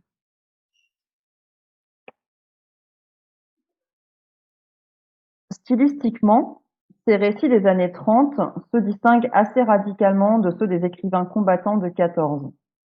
La simplicité et la concision sont souvent remplacées par un travail plus poussé sur l'esthétique, avec un style recherché, révélant la complexité de la pensée de l'époque. Dans un monde en plein bouleversement tragique, la simplicité du verbe ne semble plus avoir sa place. Estilísticamente, esos relatos de los años 30 se distinguen bastante radicalmente de los escritores combatientes del 14. La sencillez y la concisión fueron reemplazadas por un trabajo más exhaustivo sobre la estética, revelando la complejidad del pensamiento de la época. En un mundo en pleno trastorno trágico, la sencillez del verbo ya no parecía tener su espacio. À la fin du XXe et au début du XXIe siècle, la première littérature de 14-18 est loin, et elle est de moins en moins lue. Presque plus aucun survivant n'est en mesure de raconter cette guerre. A finales del siglo XX y a inicios del XXI, la primera literatura del 14-18 está lejos y se lee cada vez menos. Casi ningún sobreviviente está en capacidad de contar esa guerra. La disparition des témoins avec la mort du dernier poilu en 2008 rend la chose plus effective encore. Le devoir de mémoire, jusque-là porté par les survivants du conflit, doit être assuré par d'autres. C'est la fiction qui va prendre en charge le passage de témoins en revitalisant la guerre de 14-18. La desaparición de los testigos con la muerte del último poilu en 2008 da aún más efectividad al fenómeno. El deber de memoria, hasta ahora asumido por los sobrevivientes del conflicto, tiene que ser encargado por otros. Es la ficción que toma a cargo la entrega del testigo, revitalizando la guerra del 14-18. Toutefois, cette résurgence ne concerne pas seulement la Première Guerre mondiale, mais aussi la Seconde.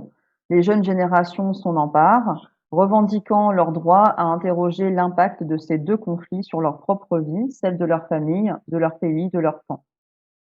No obstante, esa resurgencia no concierne solo la Primera Guerra Mundial, sino también la Segunda. Las jóvenes generaciones se las apropian, reivindicando su derecho a interrogar el impacto de esos dos conflictos en sus propias vidas, la de su familia, de su país, de su tiempo. La Grande Guerre, selon l'historienne Annette Becker, peut être vue comme, je cite, le laboratoire des horreurs et des tragédies du siècle. La Gran Guerra, según la historiadora Annette Becker, puede ser vista como el, cito, laboratorio de los horrores y tragedias del siglo.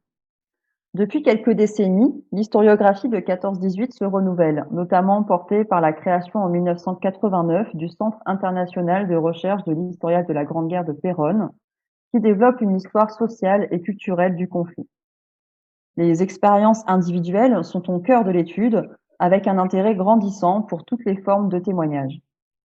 Desde hace unas décadas, la historiografía del conflicto se ha renovado, en particular llevada por la creación en 1989 del Centro Internacional de Investigación del Historial de la Gran Guerra en Perón, que desarrolla una historia social y cultural del conflicto.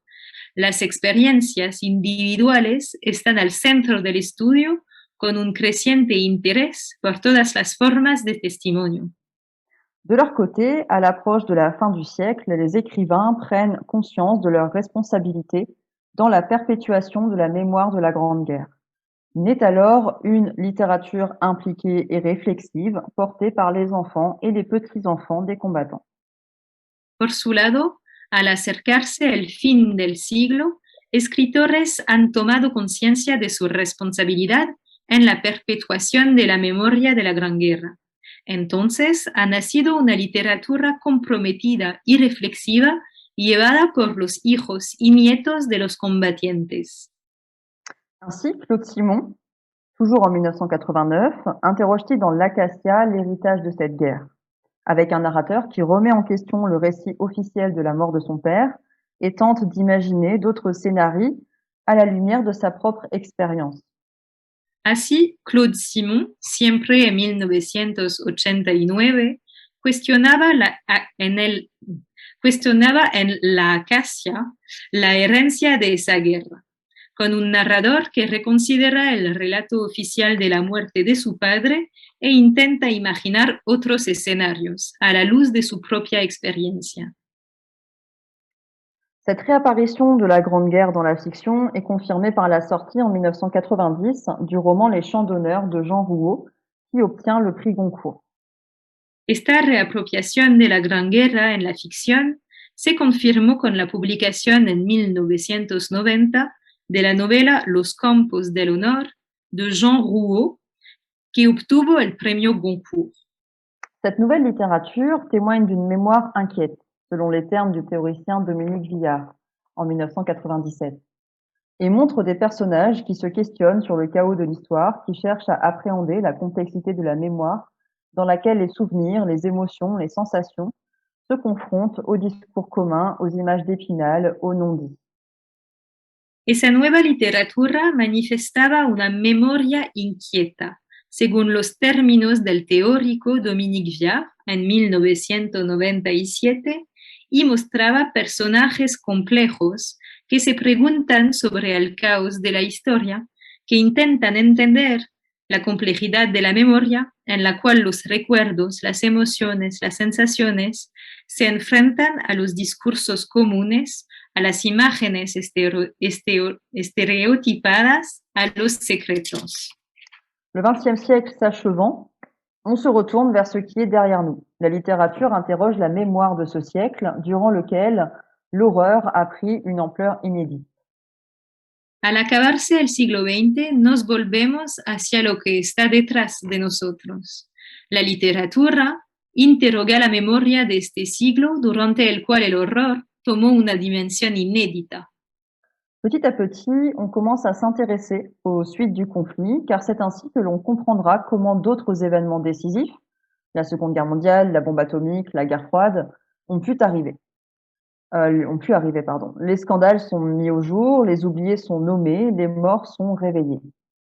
Poco a poco empezamos a interesarnos por lo que sucedió al conflicto, puesto que es así que entenderemos cómo otros eventos decisivos, la Segunda Guerra Mundial, la bomba atómica, la Guerra Fría, han podido acontecer.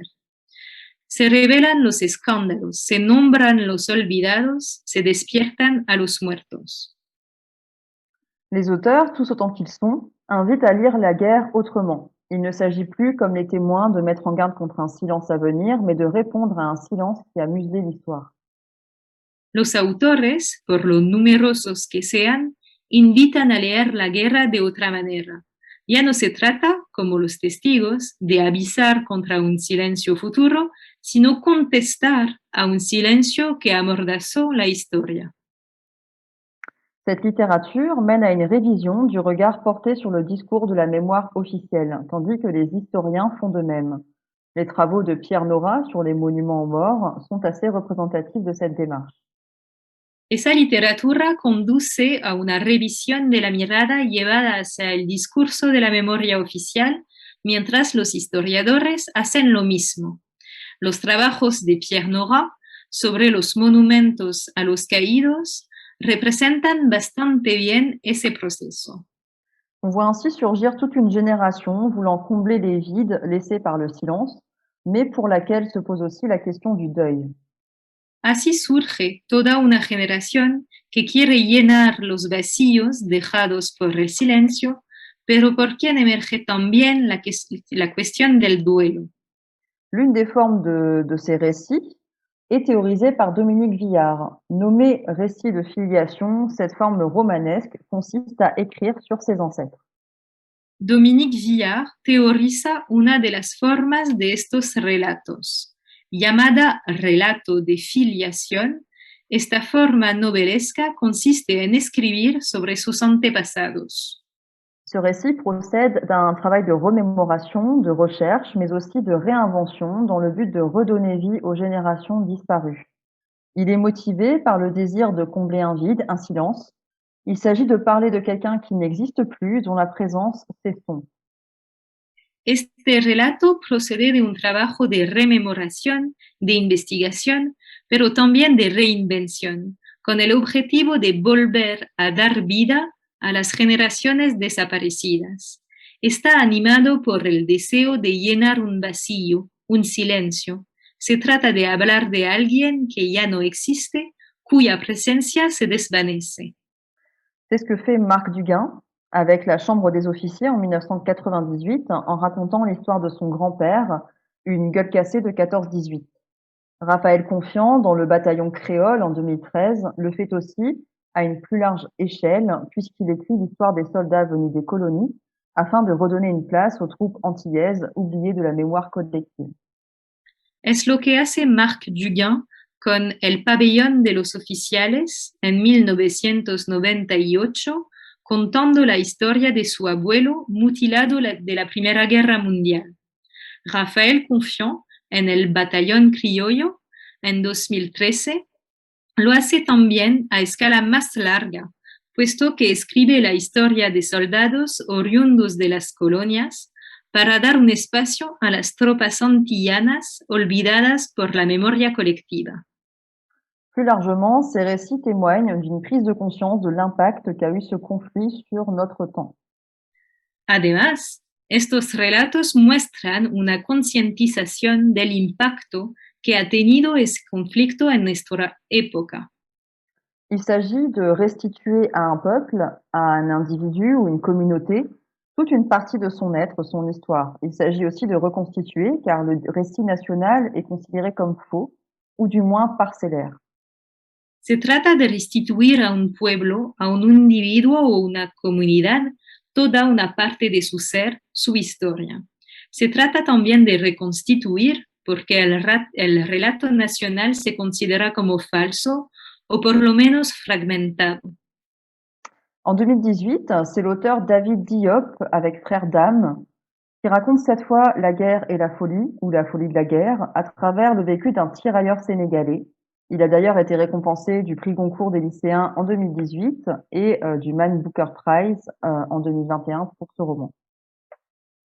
En 2018 es el autor David Diop, con Hermanos de Alma, quien cuenta esta vez la guerra y la locura o la locura de la guerra a través de lo vivido por un tirador senegalés. Obtuvo el premio Goncourt de los estudiantes de secundaria en 2018 y el Man Booker Prize en 2021 para esa novela. Mais pourquoi un tel besoin maintenant de revenir à 14-18? Pero ¿por qué una necesidad tal ahora de volver al 14-18? Jean Rouault nous donne un indice. Je cite, nous n'avons jamais vraiment écouté ces vieillards de 20 ans dont les témoignages nous aideraient à remonter les chemins de l'horreur. Il y a dans ces mots l'idée d'une absence de transmission, non parce que les choses n'ont pas été dites, mais parce qu'elles n'ont pas été écoutées. Jean Rouault nos da un indicio, cito. Nunca hemos escuchado de verdad esos ancianos con 20 años cuyos testimonios nos ayudarían a remontar los caminos del horror. Hay en esas palabras la idea de una ausencia de transmisión, no porque no se dijeron las cosas, sino porque no se las escucharon. Il s'agit de reconstruire la continuité brisée de la mémoire. Mais il y a aussi tous les récits qui n'ont pas été faits car personne ne voulait les entendre, les histoires non racontées, les vides qu'il faut combler. Les textes ont alors une fonction personnelle, collective, sociale. Se trata de reconstruir la continuidad rota de la memoria. Pero hay también todos los relatos que no se hizo porque nadie quería escucharlos, las historias no contadas, los vacíos que llenar. Los textos tienen entonces una función personal, colectiva, social. Les Fleurs d'hiver d'Angélique Villeneuve, publié en 2014, explore ainsi la guerre dans le milieu ouvrier et propose en même temps de voir le conflit du point de vue des femmes, ou encore les retrouvailles d'un couple que la guerre a séparé. Las Flores de invierno de Angélique Villeneuve, publicado en 2014, explora así la guerra en el entorno obrero y propone al mismo tiempo ver el conflicto desde el punto de vista de las mujeres o también los reencuentros de una pareja separada por la guerra. Un long dimanche de fiançailles de Sébastien Japrisot, datant de 1991, racontait déjà la quête d'une femme, Mathilde, cherchant à retrouver les traces de son fiancé disparu pendant la guerre. Et ce roman était aussi l'occasion de mettre en lumière le destin des soldats fusillés pour l'exemple. Largo Domingo de Noviazgo de Sébastien Japrisot de 1991 ya contaba la búsqueda de una mujer, Mathilde, quien intenta encontrar las huellas de su novio desaparecido durante la guerra, y esa novela era también la ocasión de sacar a la luz el destino de los soldados que estuvieron fusilados para dar el ejemplo. Dans la guerre, d'Alice Fernet, publié en 2003, est également emblématique de cette exploration des zones d'ombre, en alternant le récit de la vie au front et celui de la vie à l'arrière, d'une part le vécu des hommes, de l'autre celui des femmes, et au milieu, un animal qui fait le lien, un chien, Prince, qui part à son tour au front. En la guerra de Alice Fernet, publicado en 2013, es también emblemático de esta exploración por las zonas de sombra, alternando el relato de la vida en el frente y el de la vida en la retaguardia, por una parte, lo vivido por los hombres, por otra parte, lo vivido por las mujeres, y en el medio, un animal que hace el vínculo, un perro, Prince, que va cuando le toca al frente. Ces récits innovent par leur forme. Ils suivent souvent la structure de l'enquête, mettant en évidence la multitude des questionnements soulevés par cette plongée dans un passé lacunaire. Estos relatos innovan por su forma, siguen a menudo la estructura de la investigación, enfatizando la multiplicidad de cuestionamientos llevados por este hundimiento en un pasado fragmentado. Ce sont parfois des récits polyphoniques qui ne font pas entendre une seule voix mais plusieurs. C'est le cas de Cris de Laurent Godet en 2001, qui consiste en un enchaînement de monologues de soldats au front et du bataillon créole évoqué plus tôt. Son a veces relatos polifónicos, que no dan a escuchar una sola voz, sino varias. Es el caso de Gritos, de Laurent Godet, 2001, que consiste en una serie de monólogos de soldados en el frente y del batallón criollo citado antes. D'autres, au contraire, vont proposer une vision plus resserrée avec un point de vue unique. Otros, por el contrario, proponen una visión más estrecha, con un punto de vista único. Mais dans tous les cas, ces récits n'ont plus la prétention de dire la guerre, comme le voulaient les témoins. Ils veulent montrer une guerre plurielle, une guerre qui n'est finalement qu'une question de point de vue. Pero, en todo caso, estos relatos ya no quieren decir la guerra, como lo querían los testigos. Quieren mostrar una guerra plural, una guerra que resulta ser, al final, una cuestión de perspectiva. Cette littérature contemporaine est une littérature qui se réhistoricise et qui cherche aussi à se reconnecter avec le document. Esta literatura contemporánea es una literatura que se inserta de nuevo en la historia y que busca también reconectarse con el documento.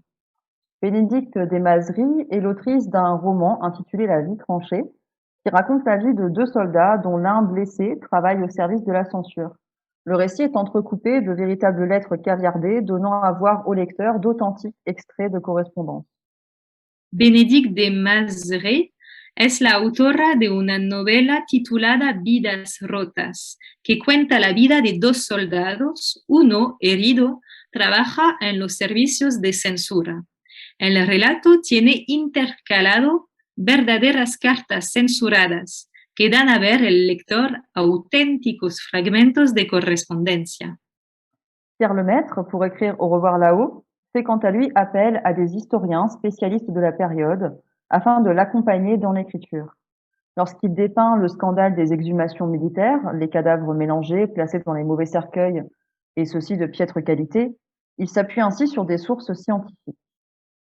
Pierre Lemaître, para escribir Nos vemos allá arriba, por su parte recurrió a historiadores especialistas del periodo para acompañarle en la escritura.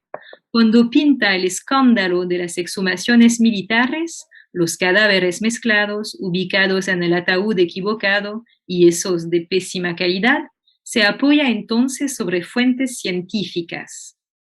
La fiction se glisse dans les plis de la documentation et de l'histoire, ou peut-être est-ce l'inverse.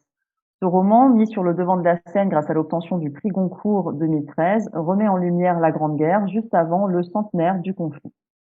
La ficción se desliza en los pliegues de la documentación y de la historia, o quizás al revés. Esta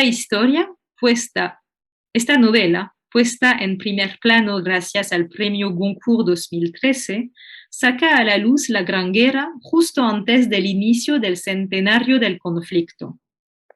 Dans ce livre consacré à l'immédiat après-guerre, Pierre Lemaître rend aussi hommage aux grands noms de la littérature de guerre, parmi lesquels Roland d'Orgelès et son roman de 1923, Le Réveil des morts.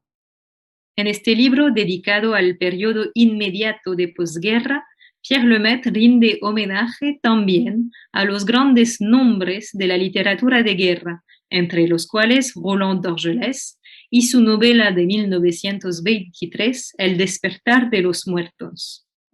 Tous ces récits peuvent tout à fait s'intégrer dans la catégorie des fictions critiques, définie par le théoricien de la littérature Dominique Villard. C'est une littérature qui se ressaisit du réel, qui s'intéresse à la psychologie des personnages. Todos estos relatos pueden insertarse en la categoría de las ficciones críticas definida por el teórico de la literatura Dominique Villard. Es una literatura que agarra lo real, que se interesa por la psicología de los personajes. Mais si la guerre de 14-18 est alors décrite dans sa singularité, avec une mise en valeur de ses zones d'ombre et des expériences individuelles, elle est aussi envisagée comme une clé de lecture de toute l'histoire humaine. Pero si la guerra del 14-18 está entonces descrita en su singularidad, con énfasis en las zonas de sombra y sus experiencias individuales, está también considerada como una clave de lectura de toda la historia humana. Elle apparaît comme le cœur d'une histoire cyclique, faite de guerre et de deuil, de perte et de reconstruction. Dans cette littérature contemporaine réinvestie par l'histoire, les écrivains s'interrogent sur cet héritage, sur ce qu'il est possible d'en faire. Ils proposent une lecture critique du monde avec des récits où règne l'indécision, la suspicion, les confusions entre fiction et document. Aparece como el centro de una historia cíclica, hecha de guerras y duelos, de pérdidas y reconstrucciones. En esta literatura contemporánea, reinvertida por la historia, los escritores se interrogan sobre esa herencia, sobre lo que se puede hacer de ella. Proponen una lectura crítica del mundo con relatos donde reina la indecisión, la sospecha, las confusiones entre ficción y documento. Pour conclure, cet aperçu de la littérature de 14-18 permet de se rendre compte de la persistance du traumatisme lié à ce conflit dans l'esprit français. Toutes les générations, l'une après l'autre, prennent conscience de l'importance de cette guerre, des bouleversements qu'elle a apportés, et chacune propose de jeter un nouveau regard sur elle. A modo de conclusión, este panorama de la literatura del 14-18 permite darse cuenta de la persistencia del trauma ligado a este conflicto en el espíritu francés. Cada generación, una tras otra, toma conciencia de la importancia de esta guerra, de los trastornos que conllevó, y cada una propone una nueva mirada sobre ella. Première véritable guerre industrielle, plus meurtrière que n'importe quel autre conflit jusqu'alors, internationale, générale, elle bouleverse le moindre millimètre de la société française, européenne et mondiale. Ainsi, les auteurs veulent d'abord initier la mémorialisation de ce conflit par le récit des tranchées, puis interroger cette mémoire à un moment où l'Europe entière s'enfonce de nouveau dans la nuit, et enfin comprendre ses mécanismes. Primera guerra verdaderamente industrial, más mortal que cualquier otro conflicto hasta entonces, internacional, general, trastornó el más mínimo milímetro de la sociedad francesa, europea y mundial. Así los autores quisieran primero iniciar la memorialización del conflicto con el relato de las trincheras y luego interrogar esa memoria en un momento cuando Europa entera se hundía de nuevo en la noche y por fin entender sus mécanismos. Pourquoi cette guerre? Quelle réalité dissimule-t-elle véritablement? Pourquoi tous les efforts fournis pour ne pas l'oublier ont-ils été insuffisants à en éviter un nouveau conflit? Comment vivre avec cette conscience de la possible destruction de l'humanité? Quel rôle peut jouer la littérature dans tout cela? ¿Por qué esta guerra? ¿Qué realidades esconde verdaderamente? ¿Por qué todos los esfuerzos para no olvidarla fueron insuficientes para evitar un nuevo conflicto? ¿Cómo vivir con esa conciencia de la posible destrucción de la humanidad? ¿Qué papel puede jugar la literatura en todo eso? Le retour aux origines, à 14-18, s'avère toujours nécessaire. S'ils trouvent rarement des réponses à leurs questions, les auteurs mettent en tout cas en évidence le rôle clé de cette guerre qui a constitué les fondations mêmes de la société française contemporaine, les bases fragiles sur lesquelles elle s'est construite. La vuelta a los orígenes, a la Gran Guerra, se revela siempre necesaria. No encuentran casi nunca la respuesta a sus cuestiones, pero los autores ponen de relieve, en todo caso, el papel clave de esta guerra, que constituyó las fundaciones mismas de la sociedad francesa contemporánea, las bases débiles sobre las cuales se construyó. Elle est en effet à l'origine de la crise de l'esprit, selon les mots de Paul Valéry, qui a permis au roman de briser ses chaînes et de se renouveler au fil du siècle. Está en efecto al origen de la crisis del espíritu, según las palabras de Paul Valéry, que permitió a la novela romper sus cadenas y renovarse a lo largo del siglo. La résurgence du sujet de 14-18 dans le roman apparaît comme un hommage à cet événement meurtrier originel. De la destruction naît la création. La resurgencia del tema del 14-18 en las novelas aparece como un homenaje a ese evento mortal original. Desde la destrucción nace la creación. Gracias.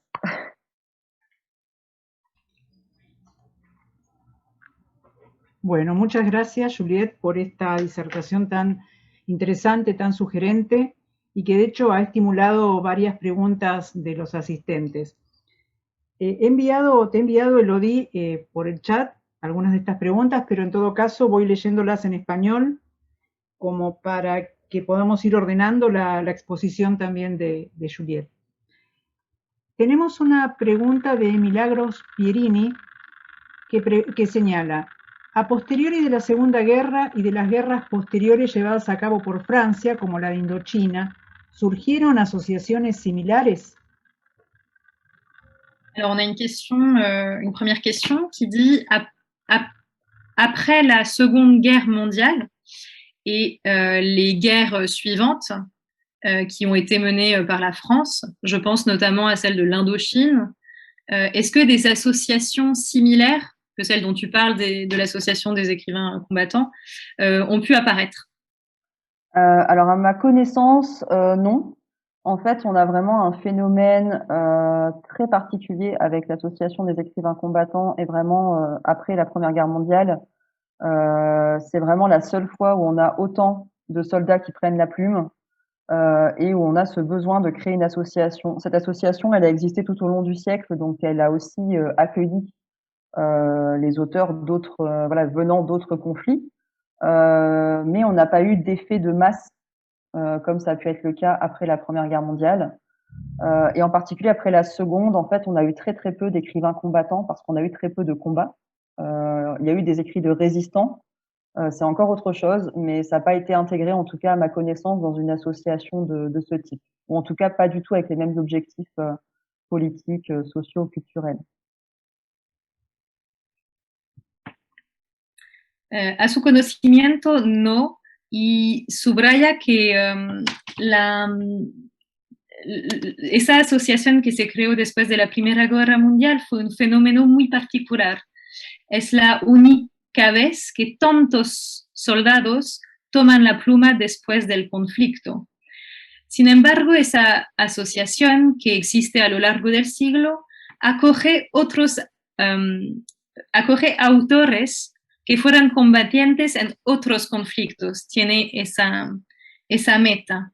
Y también subraya que después de la Segunda Guerra Mundial hubo muy pocos combatientes que escribieron. Sin embargo, hubo sobre todo resistentes que produjeron escritos. Y eso, entonces no hay otras asociaciones tan fuertes, pero esa asociación ha podido como integrar combatientes de otros conflictos. Gracias. Tenemos dos preguntas que están interrelacionadas. Una es de Nicolás Polhack, que pregunta, ¿existió algún tipo de diálogo o relación entre la Asociación de Escritores Combatientes y escritores alemanes de trayectoria similar?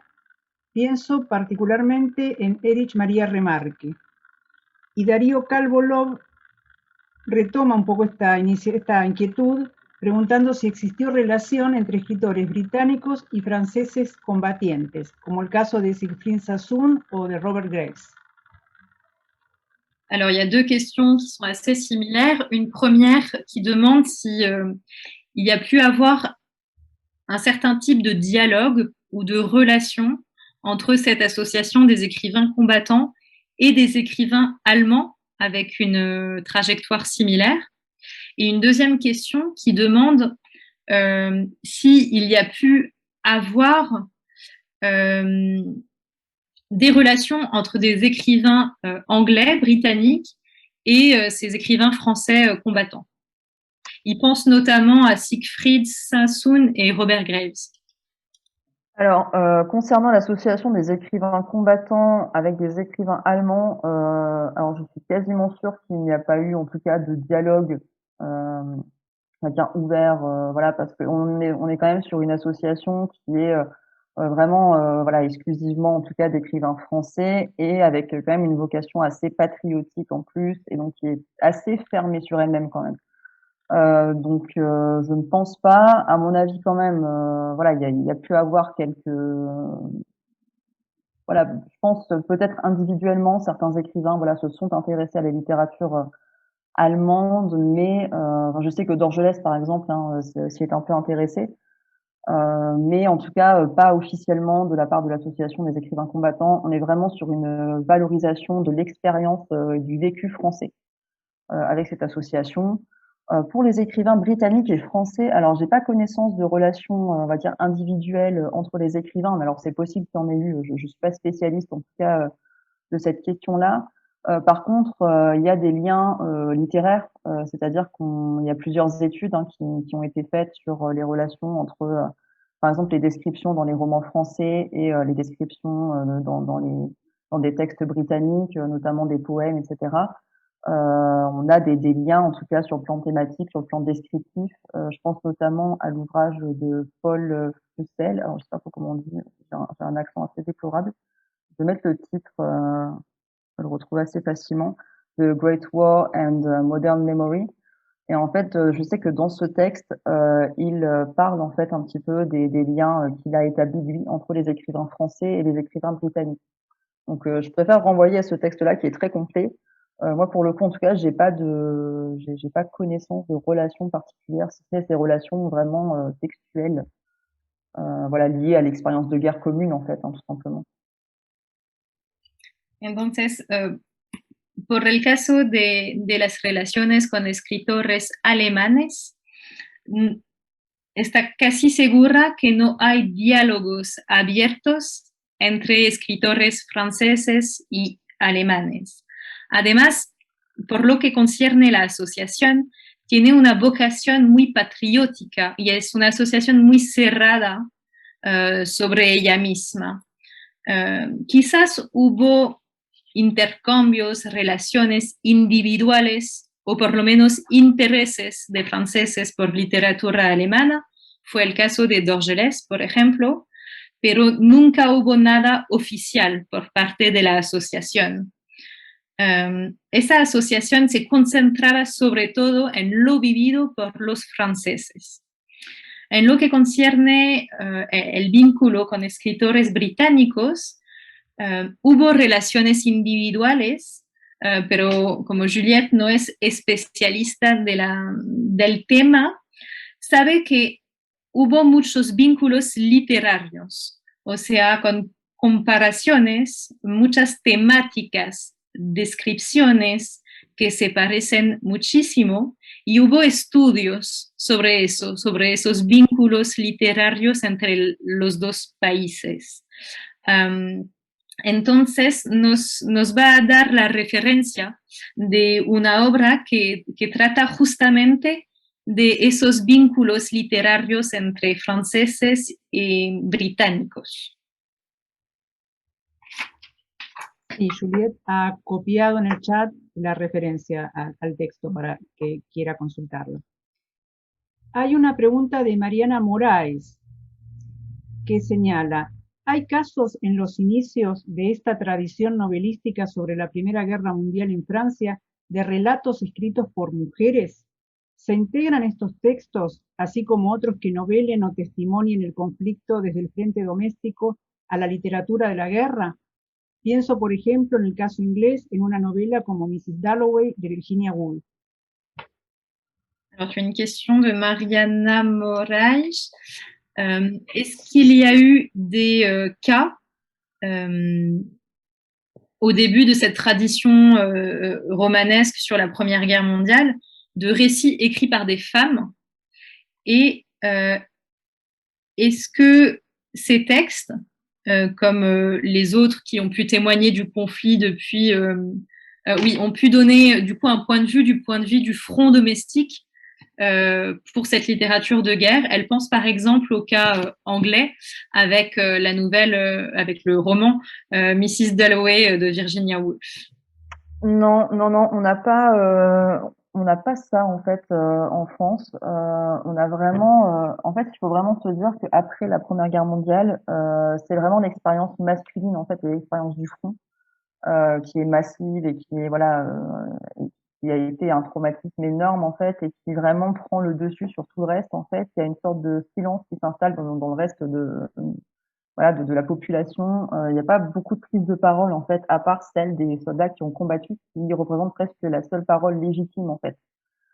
Donc on n'a pas de texte comme ça. Après j'ai connaissance, alors je me souviens plus précisément des titres et des autrices malheureusement, mais je pense à un ouvrage qui a été fait par des historiennes assez récemment. Je pourrais aussi essayer de retrouver le titre.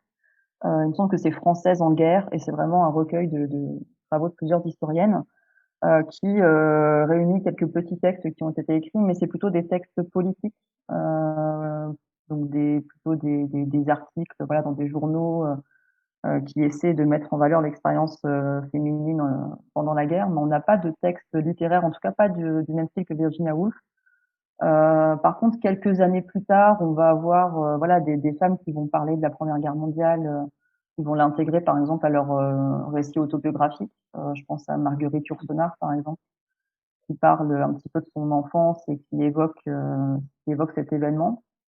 Mais on n'a pas du tout, et c'est d'ailleurs un énorme manque en fait, on n'a pas de texte, ou alors on n'en a pas les traces en tout cas, ou il faut des recherches pour les retrouver. On n'a pas de texte écrit par des femmes, en tout cas à ce moment-là, juste après la Première Guerre mondiale. C'est vraiment aujourd'hui qu'on commence à s'intéresser, depuis les années 90 en fait, un peu plus à l'expérience des femmes pendant la guerre. En Francia no hubo casos como el de Virginia Woolf. Después de la Primera Guerra Mundial fue sobre todo la experiencia masculina quien fue puesta en adelante de la escena, una experiencia masiva en Francia que, ¿cómo se dice? Que toma la prioridad sobre todo lo que queda, o sea, todas las otras experiencias de la población fueron quedadas en el silencio porque más se ponía en adelante esa experiencia masculina trágica. Hubo historiadores francesas que hace poco publicaron pequeños textos de mujeres que fueron escritos durante la guerra, pero son sobre todo textos políticos que fueron publicados en periódicos. No hubo textos literarios en ese periodo. Unos años después de la Primera Guerra Mundial, unas mujeres escritores integraron la historia y la experiencia de esa guerra en sus autobiografías. Por ejemplo, Marguerite Yourcenar lo hizo, pero es otro tipo de escritos. En todo caso, no hubo huellas de esos textos. Sí existieron quizás, pero no hubo huellas de textos literarios femeninos. Y además, es solo hoy, o sea, desde los años 90, que las experiencias femeninas de la guerra interesan a los historiadores. Ouais, et du coup, en fait, les traces de cette expérience féminine, on les retrouve surtout finalement dans les correspondances et encore parce qu'en fait, elles n'osaient pas forcément dire vraiment ce qu'elles vivaient. Parfois, elles n'osaient pas se plaindre parce que voilà, il y avait aussi cette envie de soutenir voilà le soldat, de ne pas avoir l'impression voilà de prétendre vivre voilà des expériences plus dures que lui, etc. Donc il y avait vraiment une auto-censure en fait qui était aussi présente vraiment à l'arrière que au fond. Donc ça c'est quelque chose qui est assez et qui en plus vraiment s'accentue après-guerre parce que il y a cette parole légitime et écrasante des hommes qui reviennent du front en fait.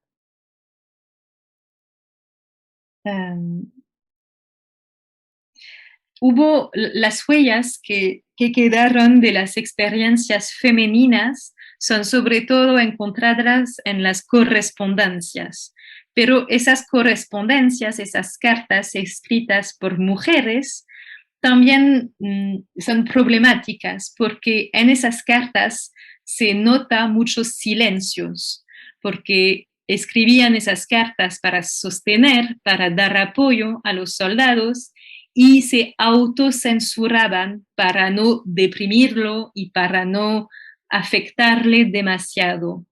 Entonces, esas cartas son interesantes, pero tienen también esas zonas de silencio. Y cuando después las mujeres hubieran podido escribir un poco sobre esa experiencia, la palabra legítima y agobiante, dominante, fue la de la experiencia masculina de la guerra. Bueno, muchas gracias. Una última pregunta para no seguir abusando de la buena disposición de Juliette. En este caso de Cintia Meijide. Cintia pregunta si es posible establecer alguna relación entre las disputas que mencionaste en torno a la verdad o verosimilitud de la literatura de guerra durante las décadas del 20 y del 30 con los posicionamientos ideológicos de escritores y críticos que podrían motivar lecturas y escrituras políticamente interesadas de esas memorias, testimonios o ficciones de guerra. Alors, une dernière question pour pas abuser de ta bonne disposition. Question de Ça est fatiguée, j'avoue.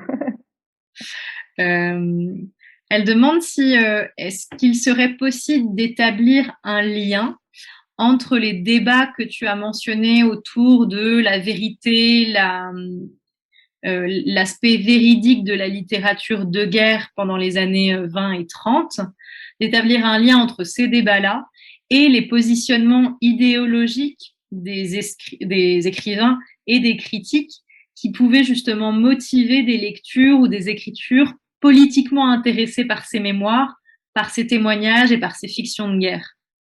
Alors, c'est une question complexe en plus.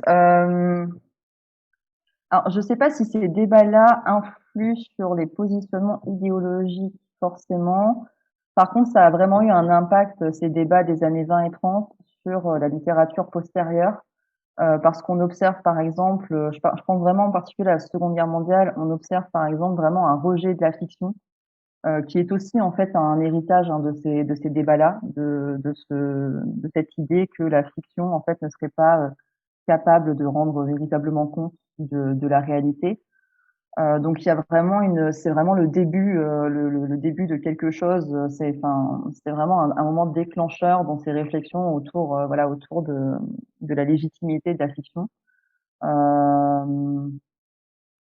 Maintenant, moi je pense vraiment, oui, cette méfiance par rapport à vraiment à la vérité, au réalisme de cette littérature, elle s'incarne dans ce rejet de la fiction, dans une recherche de forme peut-être un peu plus proche du reportage. Si je prends l'exemple de Dorgelès, sur lequel je fais ma thèse, il a écrit des romans après la Première Guerre mondiale et ensuite il s'est reporté sur en fait, il a été reporter de guerre, par exemple, pendant la Seconde Guerre mondiale, et il a vraiment écrit, c'est tout simplement des livres, en fait, qui réunissent ses articles.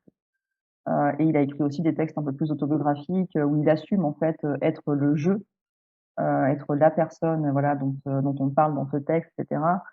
En fait, il assume, voilà, il rejette la fiction et assume on va dire l'aspect, voilà, autobiographique ou l'aspect reportage, purement reportage du texte. Donc là, voilà, le dialogue, je le verrais plutôt là, en fait, le rapport entre les deux. Voilà. Je sais pas si j'ai vraiment répondu à la question, qui était assez complexe. Bueno, es una pregunta muy compleja. No puede responder exactamente sobre si esos debates influyeron en el pensamiento político, ideológico del tiempo, pero lo que sí, esos debates tuvieron un impacto sobre la literatura posterior, o sea, que fueron como una ruptura. Por ejemplo, durante la Segunda Guerra Mundial hubo un rechazo a la ficción. Y ese rechazo a la ficción durante la Segunda Guerra Mundial es una herencia de esos debates sobre la ficción durante la Primera Guerra Mundial.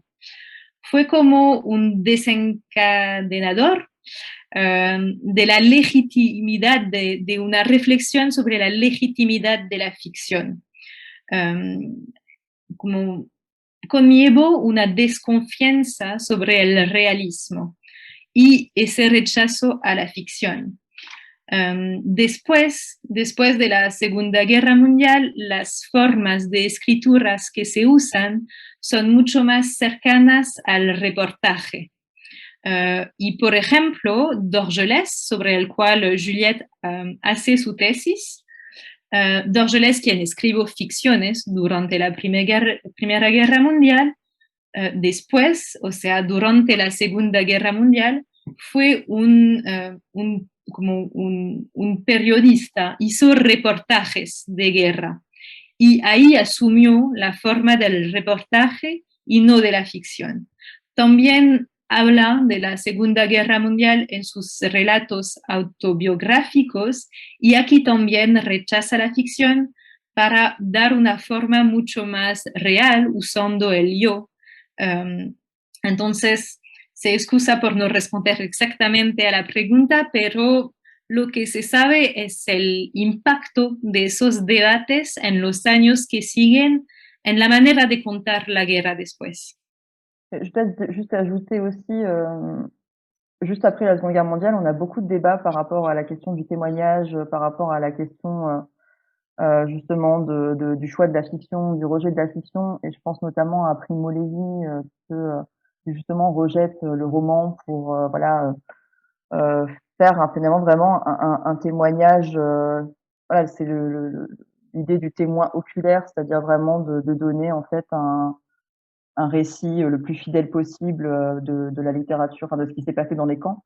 Par exemple, sans fictionnaliser, par respect aussi pour l'expérience et puis pour pouvoir aussi participer finalement à une sorte de procès, de ce qui s'est passé.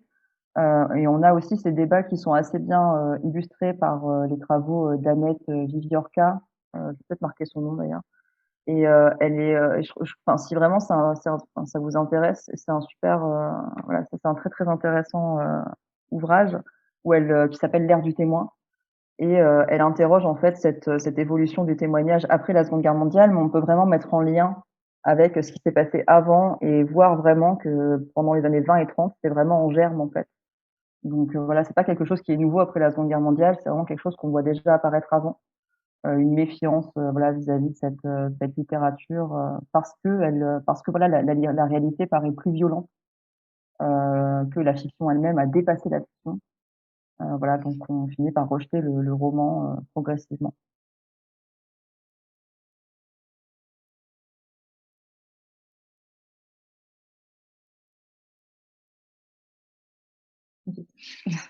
Quería añadir también que después de la Segunda Guerra Mundial hubo muchos debates sobre testimonios y ficción.